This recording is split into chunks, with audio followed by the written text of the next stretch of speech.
Here we are, YouTube, boys and girls, finally getting around to doing this swap. This is the MPT to VTD.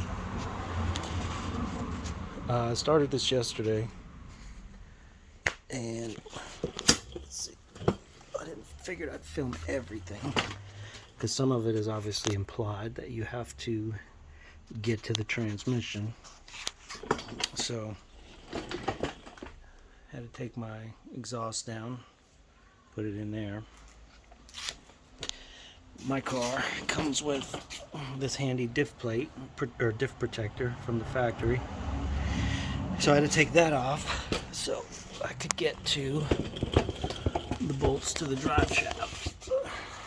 Now yours may not, that's fine, but if you do, it does make it difficult to get to the back side here. So and because the cover comes like almost just to the front, like I had to bend it down, so I just went ahead and removed it for simplicity. Figured this would be a good point to start. I need to take those two down, center carrier bearing, holder, support, whatever. Rolling up to here, we can see my transmission bushing is shot. I can hear that grinding every time I shift, so I've got a brand new one of these. In fact, OEM. So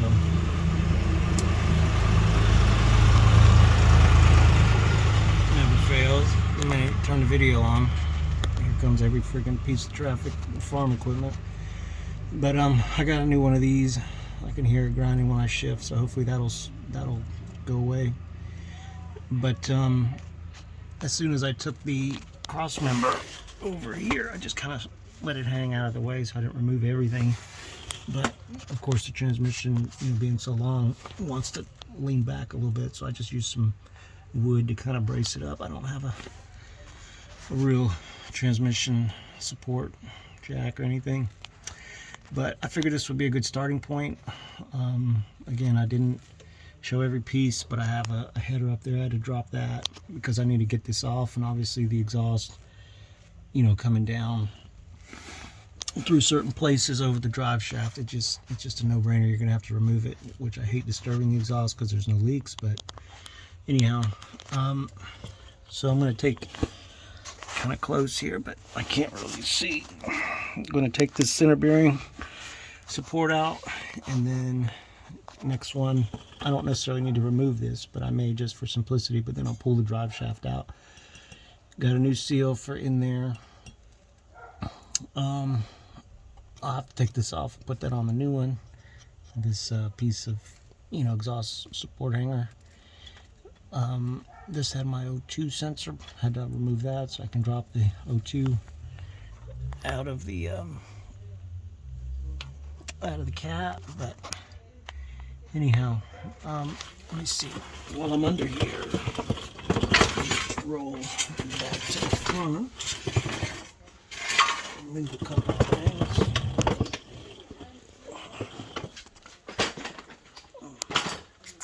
But in here is my parts. Whoops. So I got the new gasket.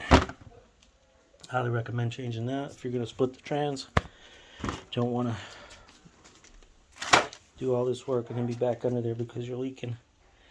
I've had this for a little while now, over a year at least. A couple videos back I show it, but I've got it. But this is the OEM transmission. And let's see, this is the back half of the transmission that I'm going to put. I've got all these pieces here. This is part of it. I'll pull that out and clean it up a little bit before I leave it in there. And then this is the meat and potatoes of the VTD with all the extra gears in there to help. I'm curious to see what the difference is in push off and so on, that everybody says it's so much better. I do have the in here.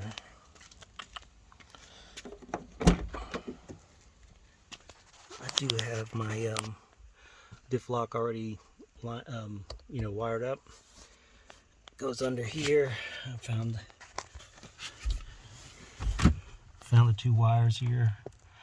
Let's see. But you can see I cut the green and white one. I just put these little spade connectors on it. Wired it back, one black, one red. That way I could tell which was which.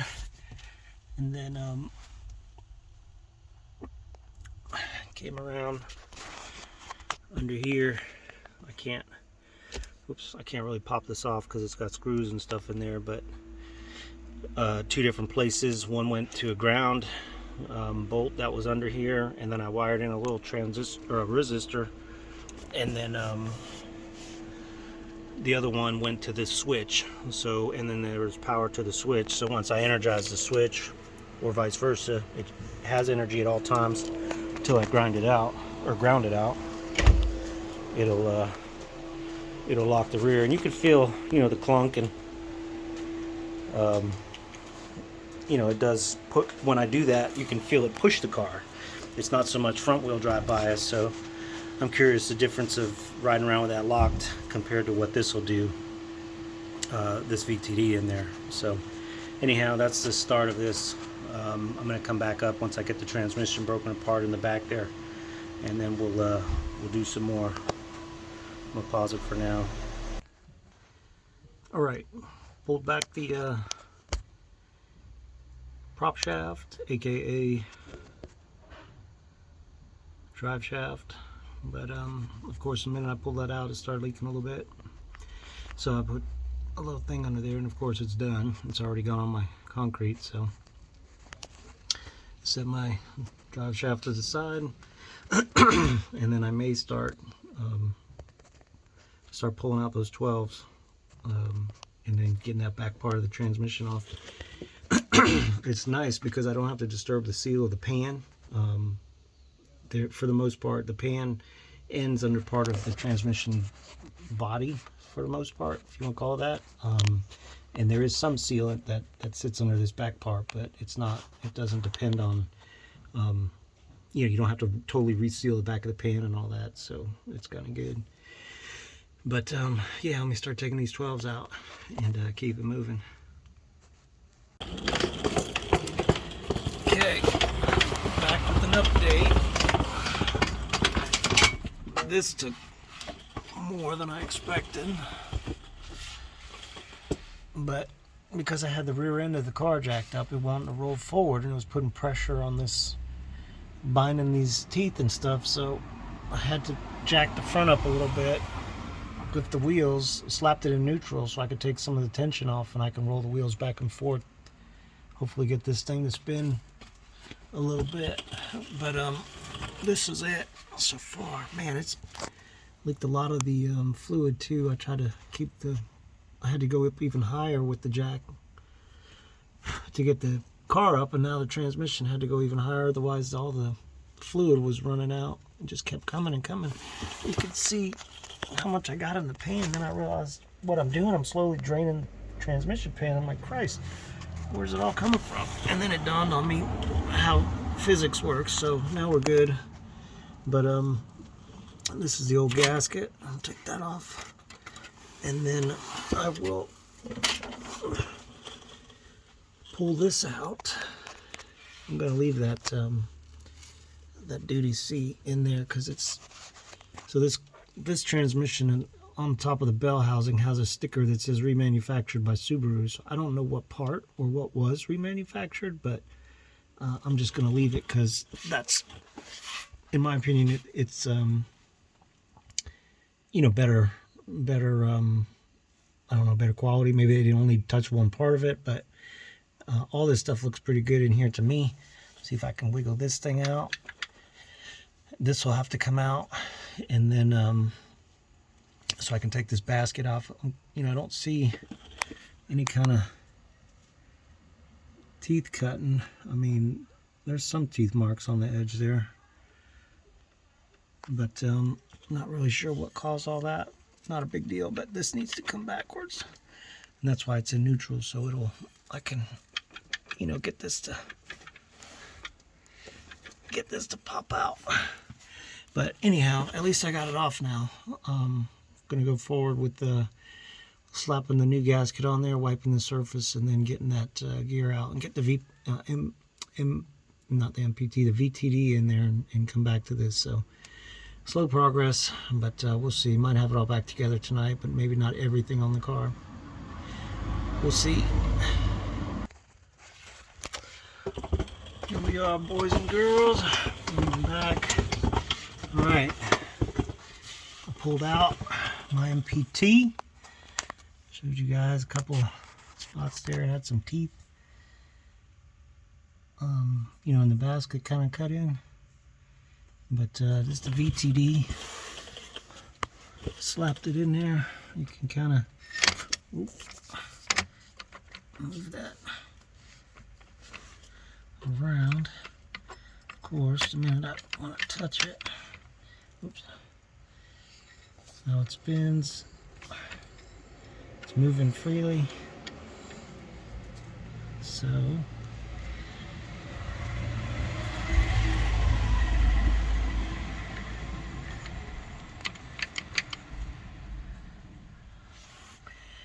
I hope, I was messing with this. I hope this thing's supposed to be a little flimsy. It kind of flops around in here. Don't know if that was me messing with it or not, but anyhow, so I got this one in. You can spin here. This will be, I guess, 90% operation when it's just a front wheel drive, because I'm pretty sure this shoots the power back up to the diff. And then the rear is when I think I just jacked this up. Had this all lined up in there. All those little teeth in there need to catch on the outside of this smaller cog, not the bigger one, but this one. So I had them all kind of aligned. And when that goes in, it's kind of a little bit more flush than that. But I may have to mess with that.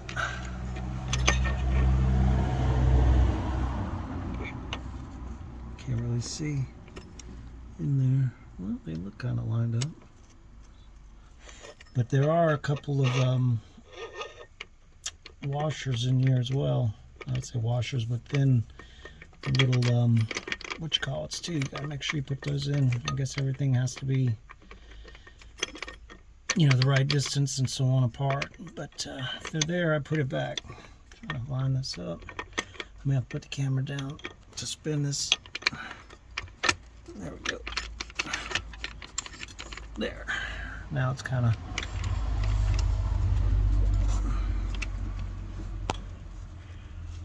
it'll all fall back in place, but I definitely would recommend, if you can, you know, keeping, oops, fingers in the way, keeping, I put the transmission in, again, neutral, and it'll allow you to spin these paws a little easier. And there you can see, there's my dog, but now the wheel's turning. But anyhow, so come back to the back, and let's see what I got here. So this is the MPT. It had this nice little retainer ring to keep all those kind of, oops, keep those plates locked in place. I don't know. This is the back of the new one. You can see housing's a little different. Little paw, alignment dowel here. I think this is the one I tuck out. Only one of them stayed in. I think this one stayed in, so this one I might have to transfer to here. That way I have it where I need it. Man, look at that. That thing was, That thing looks like it was grinding in there. I don't know that that's right. I mean, you could see. I don't know what that means. Why it would make.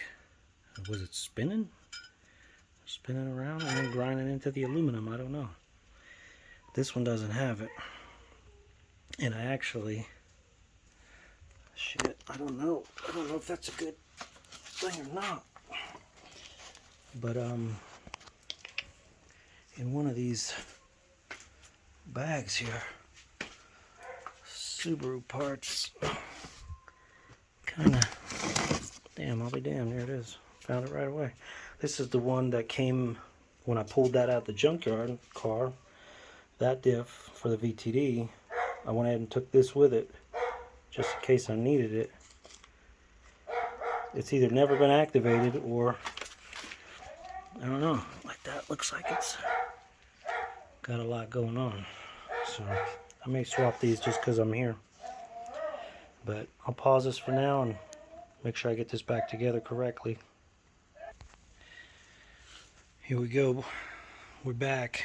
So time to put the new